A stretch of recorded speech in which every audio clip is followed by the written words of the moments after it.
विचारक विश्वास और इमारतें सांस्कृतिक विकास, इस पाठ के आज हम 20+ MCQ करने वाले हैं। तो शुरू करते। सबसे पहला MCQ है, सांची भारत के किस राज्य में स्थित है? सांची भारत के किस राज्य में स्थित है? सबसे पहला ऑप्शन है ए मध्य प्रदेश, बी उड़ीसा, सी बिहार, डी पश्चिम बंगाल। तो इसका सही जवाब है ए मध्य प्रदेश। सांची जो है वो मध्य प्रदेश में स्थित एक स्तूप है। अगला क्वेश्चन, भोपाल की नवाब जिनका शासनकाल 1868 से 1901 तक रहा, उनका नाम क्या है? भोपाल की एक नवाब है, उनका शासनकाल 1868 से 1901 तक रहा, वो भोपाल की नवाब रही थी। तो वो उनका नाम क्या है? उनका नाम क्या है? Option A Noor Jahan, option B Shah Jahan Begum, option C Rani Lakshmibai, या फिर इनमें से कोई नहीं। तो इसका सही जवाब होगा ऑप्शन बी शाहजहाँ बेगम। उन्होंने बहुत सारे कार्य भी जो है सांची स्तूप से संबंधित कराए थे, अनुदान दिया था, उनकी बेटी ने भी अनुदान दिया था, और भी बहुत सारे महत्वपूर्ण कार्य शाहजहाँ बेगम ने करवाए थे। ये भोपाल की रानी थी। अगला क्वेश्चन है, शाहजहाँ बेगम की आत्मकथा का नाम क्या है? इनकी आत्मकथा भी लिखी गई थी, जिसका नाम जो है ऑप्शन ए किताबुल हिंद है, option B Taj ul Shahjahan Begum, option सी इकबाल उल शाहजहाँ बेगम, या ऑप्शन डी ताज उल इकबाल तारीख भोपाल। इसका सही जवाब है ऑप्शन डी, शाहजहाँ बेगम की आत्मकथा का नाम है ताज उल इकबाल तारीख भोपाल। अगला क्वेश्चन है, शाहजहाँ बेगम की आत्मकथा का अनुवादन किसने करा था? उसे अनुवादित किसने करा था? ऑप्शन ए HD बारस्टो, कई लोग इसे बारस्टो भी पढ़ लेते जो कि गलत है, इसका सही नाम है HD बारस्टो। बी ऑप्शन बी जहाँ बेगम ने, ऑप्शन सी अलेक्जेंडर कनिंघम ने, या फिर ऑप्शन डी इनमें से कोई नहीं। तो इसका सही जवाब है ऑप्शन ए HD बारस्टो। अगला क्वेश्चन, 19वीं सदी के यूरोपियों को निम्नलिखित में से किस चीज़ में अधिक दिलचस्पी थी? ऑप्शन ए शाहजहाँ बेगम में, या फिर ऑप्शन बी भोपाल के तख्त में, या फिर ऑप्शन सी सांची के स्तूप में, या फिर हिंदुस्तान पर राज करने में। तो इसका सही जवाब है वो है सांची के स्तूप में, क्योंकि ये काफ़ी प्राचीन भी था और कुछ इसमें भव्य रचनाएं थी जो इसे महत्वपूर्ण बनाती थी, और उसे ये यूरोपीय लोग जो है वो ले जाना चाहते थे, जिसे शाहजहाँ बेगम से अनुमति चाहिए थी। तो शाहजहाँ बेगम ने उन्हें अनुमति नहीं दी कि ये इसे यहाँ से ले जाए, इसलिए उन्हें सिर्फ जो वो होते हैं प्लास्टिक के जो फोटोकॉपी टाइप होता है वही उनके बनवाकर उन्होंने अपने संग्रहालय में रखा था। अगला क्वेश्चन, इसमें आपको चित्र देखकर पहचानना है कि ये चित्र जो है किससे संबंधित है। ऑप्शन में दिए गए किससे संबंधित है, इसे जूम कर देता हूं मैं।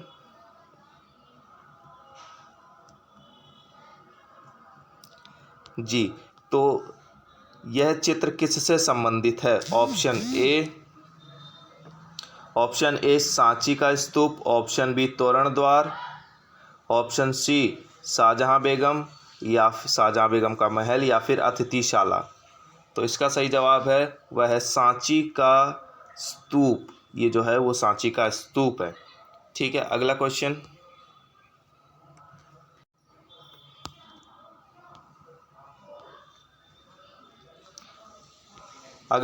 है निम्नलिखित में से कौन सा चिंतक ईरान से संबंधित है? निम्नलिखित में से ये सारे जो हैं वो सारे चिंतक हैं जो अलग अलग देशों में हुए। तो इनमें से कौन सा चिंतक जो है वो ईरान का है? तो देखते हैं। ऑप्शन है अरस्तु, जरथुस्त्र, खुंगत्सी और सुकरात। तो इसका सही जवाब जो है वह ऑप्शन बी जरथुस्त्र जो है वो ईरान का जो है एक चिंतक है। अगला क्वेश्चन, निम्नलिखित में से भारत के चिंतक के नाम कौन से? इनमें से कौन सा भारत का चिंतक है? यानी कि हम जानते हैं कि भारत में 2 चिंतक महत्वपूर्ण हैं, वो हैं महावीर और Buddha. Option D is the correct answer, यानी ए और बी। ठीक है। अगला क्वेश्चन, यज्ञ करते समय जो लोग थे वो यज्ञ करते थे उस समय के लोग, तो यज्ञ करते समय वो ईश्वर से किन चीज़ों की मांग करते थे? सब ऑप्शन देखते हैं। ऑप्शन ए, बेटे होने की कामना करते थे कि ईश्वर मुझे बेटे हों। बी, स्वास्थ्य की यानी कि हेल्थ की। सी, लंबी उम्र और मवेशी यानी कि भेड़ बकरी हो गए या फिर जानवर वगैरह, लंबी आयु की भी मांग किया करते थे। तो option D is the correct answer, क्योंकि यज्ञ करते समय वो इन सभी चीज़ों की मांग किया करते थे। क्वेश्चन नंबर 10, बुद्ध की शिक्षाओं का संग्रह निम्नलिखित में से किस में है? ये बहुत इंपॉर्टेंट क्वेश्चन है, मोस्ट इंपॉर्टेंट क्वेश्चन, कि बुद्ध की शिक्षाओं का संग्रह निम्नलिखित में से किस में है? ऑप्शन देखते, ए त्रिपिटक में, विनय पिटक में, सुत्त पिटक में या फिर उपरोक्त सभी में।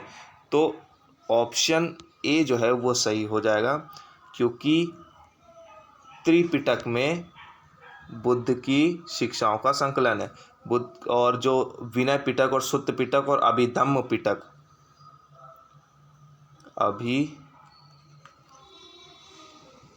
पिटक जो है वो इसके 3 पार्ट है। त्रिपिटक यानी कि 3 कटोरियाँ, 3 कटोरी।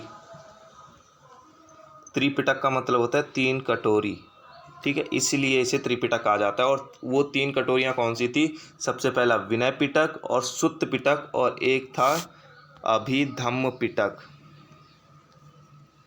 अभिधम्म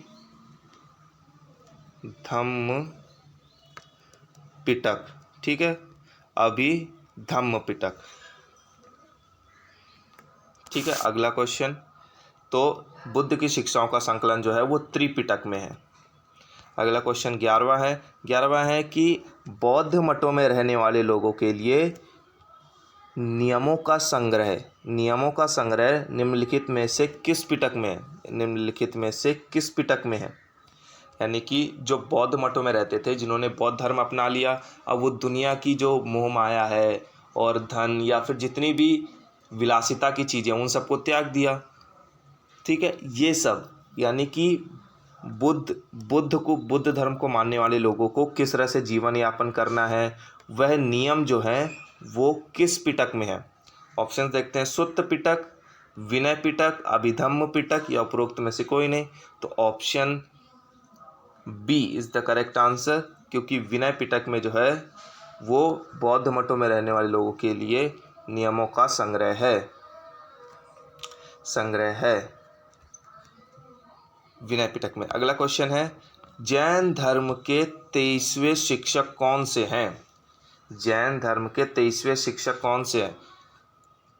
जैन धर्म में कुल 24 जो तीर्थंकर कह लो या शिक्षक कह लो वो हुए हैं। कुल 24, टोटल 24 तीर्थंकर हुए हैं और 24वें तीर्थंकर जो थे वो महावीर स्वामी थे।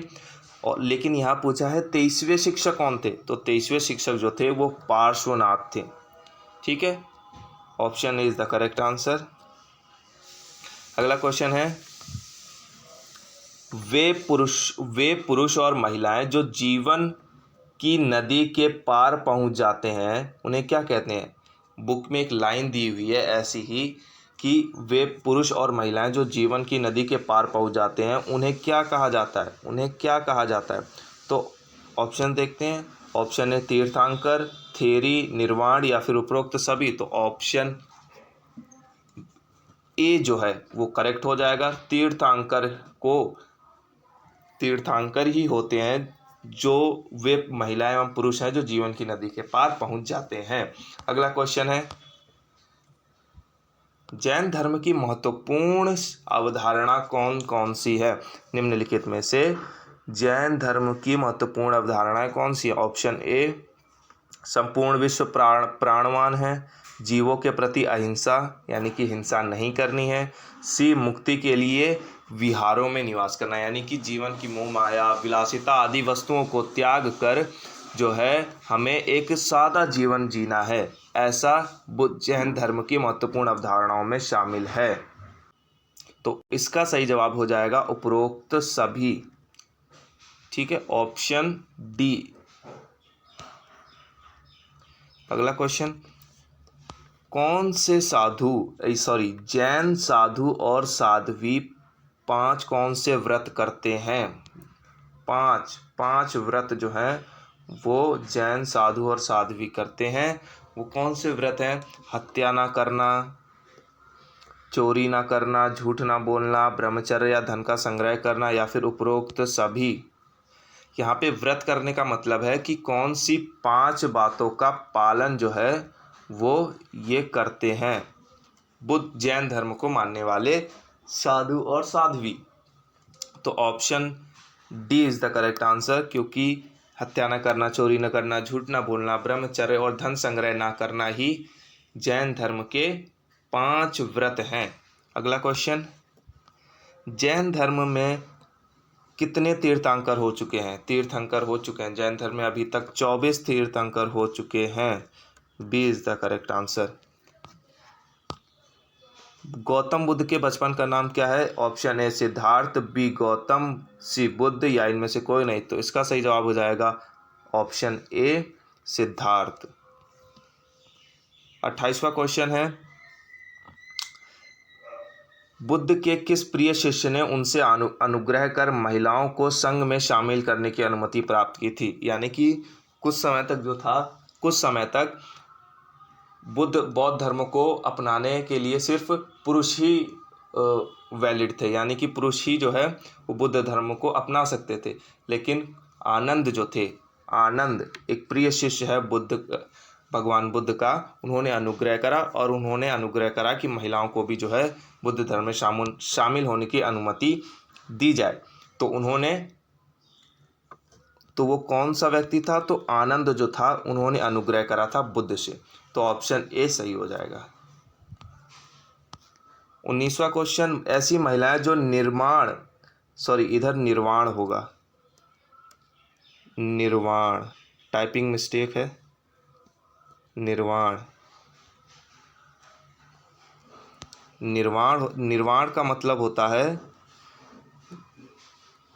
जो व्यक्ति बुद्ध धर्म में पारंगत हो जाता है या एकदम मुक्ति को पा लेता है। तो ऐसी महिलाएं जो निर्वाण को प्राप्त कर लेती हैं उन्हें क्या कहा जाता है? तो ये निर्वाण को प्राप्त कर लेने वाली महिलाओं को थेरी कहा जाता है। Option C is the correct answer. यानी कि ये बुद्ध धर्म से संबंधित महिलाएं होती थी, और थेरी मतलब जो बुद्ध धर्म को अपनाकर अपना मुक्ति का मार्ग अपना लेती हूँ, यानी मुक्ति प्राप्त कर लेती हूँ। अगला क्वेश्चन है 20वां, बुद्ध का जन्म किस स्थान पर हुआ? Option A Lumbini, Bodhgaya, Sarnath, Kushinagar. तो लुम्बिनी में बुद्ध का जो है जन्म हुआ था। Option A is the correct answer.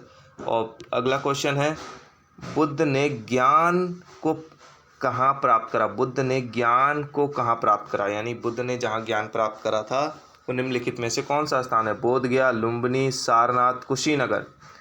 तो बुद्ध ने ज्ञान कहाँ प्राप्त किया? बुद्ध ने बोध गया, यानी कि option A is the correct answer. बोध गया में अपना जो है ज्ञान प्राप्त करा था। Option A is the correct answer. अगला क्वेश्चन 22वां है कि बुद्ध ने सर्वप्रथम उपदेश किस जगह दिया था? उपदेश किस जगह दिया था? तो ऑप्शन है लुम्बिनी, सारनाथ, बोध गया और कुशीनगर। तो बुद्ध ने सबसे पहला उपदेश जो है वो सारनाथ में दिया था, यानी कि option B is the correct answer. Sarnath में सबसे पहला उपदेश इन्होंने दिया था।